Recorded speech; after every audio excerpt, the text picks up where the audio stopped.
Assalamualaikum warahmatullahi wabarakatuh, teman-teman mahasiswa. Video kali ini saya buat dikarenakan ada pertanyaan bagaimana sih konversi SKS jika kita mengikuti program kampus mengajar. Oke, nah kali ini pembahasannya akan difokuskan ke bagaimana konversi.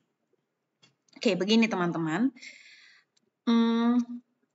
Ketika teman-teman ikut program MBKM, dalam hal ini kampus mengajar, itu akan ada konversi senilai 20 SKS yang dilakukan oleh program studi tempat teman-teman berada. Nah, pengkonversian ini bergantung pada kebijakan yang diambil oleh program studi.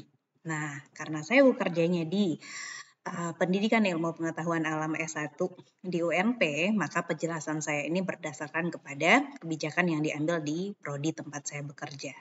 Nah, jika adik-adik mahasiswa berasal dari UNP juga, tapi program studi berbeda, bisa jadi ada beberapa hal yang berbeda juga, sedikit gitu. Namun, umumnya sih sama, tapi ada beberapa hal yang bikin dia berbeda gitu. Lalu, kalau teman-teman berasal dari universitas yang berbeda, apalagi berbeda nih ya, secara umum sih sama juga, tapi mesti ada bedanya gitu. Nah, jadi silakan ditanyakan ke program studi, pejabat yang ada di program studi teman-teman. Oke, sekarang penjelasan saya ini berdasarkan kepada kebijakan yang diambil oleh program studi Pendidikan Ilmu Pengetahuan Alam S1 Universitas Negeri Padang. Nah, bagaimana sih konversi 20 SKS-nya? Nah, karena program studi Pendidikan Ilmu Pengetahuan Alam S1 ini adalah program studi kependidikan yang mencetak calon guru gitu ya, maka ada mata kuliah yang namanya PLK atau Praktek Lapangan Kependidikan yang bernilai 4 SKS. Maka dari 20 SKS itu 4 SKS-nya berasal dari PLK. Lalu teman-teman yang ikut kampus mengajar itu juga nanti tidak diwajibkan lagi ikut KKN. Nah, maka KKN di program studi Pendidikan Ilmu Pengetahuan Alam itu ada 2 SKS, maka diambil dari situ juga tambahan 2 SKS-nya.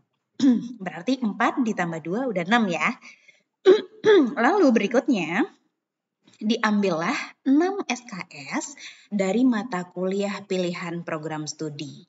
Nah, bagaimana sih cara mengambil 6 mata kuliah pilihan program studi ini? Nah, itu nanti dilihat dari kegiatan yang teman-teman lakukan selama 1 semester dari mengikuti KM ini apa saja. Nah, nanti akan dilakukan matching cocoknya kompetensi ini tuh ada di mata kuliah yang mana gitu, maka akan diambil 6 SKS juga dari mata kuliah pilihan program studi.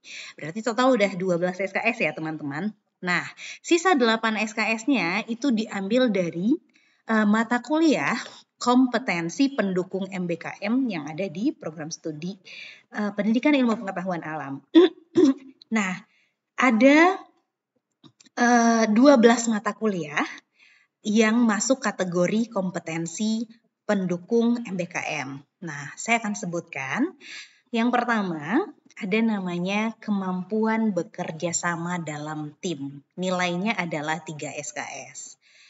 Nah, nanti akan dilihat program yang teman-teman jalani masuk nggak ke sini. Kalau masuk berarti salah satunya bisa jadi ini yang dikonversi. Tapi kalau misalnya enggak, akan kita lihat lagi mata kuliah berikutnya. Pilihannya ada 12 mata kuliah ya teman-teman. Nanti akan dilihat kecocokannya yang mana untuk menemukan 8 SKS tersisa.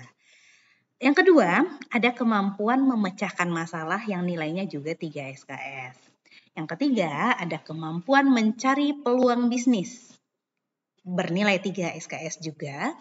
Lalu ada mata kuliah adaptasi teknologi, 2 SKS.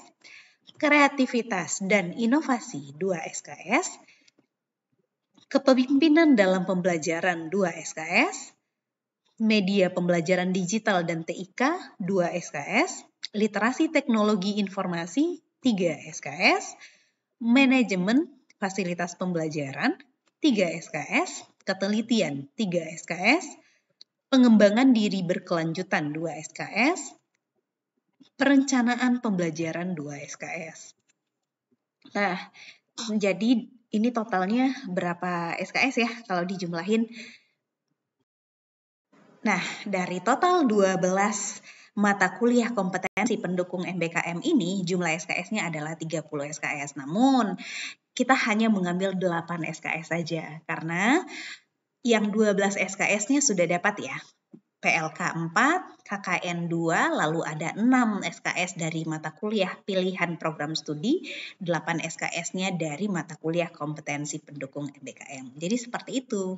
Nah, penentuan mata kuliahnya itu nanti setelah program selesai, teman-teman silahkan menghubungi pejabat terkait untuk melakukan konversi. Seperti itu. Semoga jawaban saya di video kali ini membantu buat teman-teman yang menanyakan bagaimana konversi mata kuliah ketika kita mengikuti program kampus mengajar.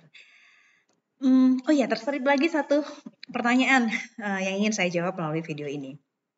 Itu konversinya kan 20 SKS. Kalau misalnya kita dapat 24 SKS jatahnya, boleh nggak sih kuliah 4 SKS gitu ya? Untuk saat ini, kebijakan ini bisa saja berubah ya. Untuk saat ini, kalau di program studi tempat saya bekerja, itu belum bisa mengambil mata kuliah jika teman-teman atau adik-adik mahasiswa mengikuti program KM. Kenapa? Karena KM itu bisa jadi tidak di Padang, bisa jadi di luar daerah.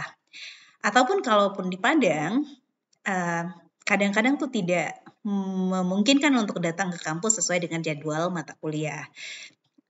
Sementara itu, mata kuliah yang ada di UNP itu nggak ada yang full daring, kecuali mata kuliah umum yang kategori MKU untuk saat ini. Kalau mata kuliah program studi sampai saat ini itu belum ada yang full daring. Adanya tuh 50% daring dan 50% luring. Oleh karena itu, tidak memungkinkan bagi mahasiswa yang mengikuti KM untuk mengambil 4 SKS yang tersisa itu. Jadi untuk saat ini belum bisa, namun bukan berarti selamanya tidak bisa. Bisa jadi nanti kebijakannya berubah seperti itu. Namun saya dengar di universitas tetangga gitu ya, ada yang 4 SKS-nya bisa diambil, sehingga mahasiswa tetap bisa mengambil 24 SKS di semester tersebut. Seperti itu.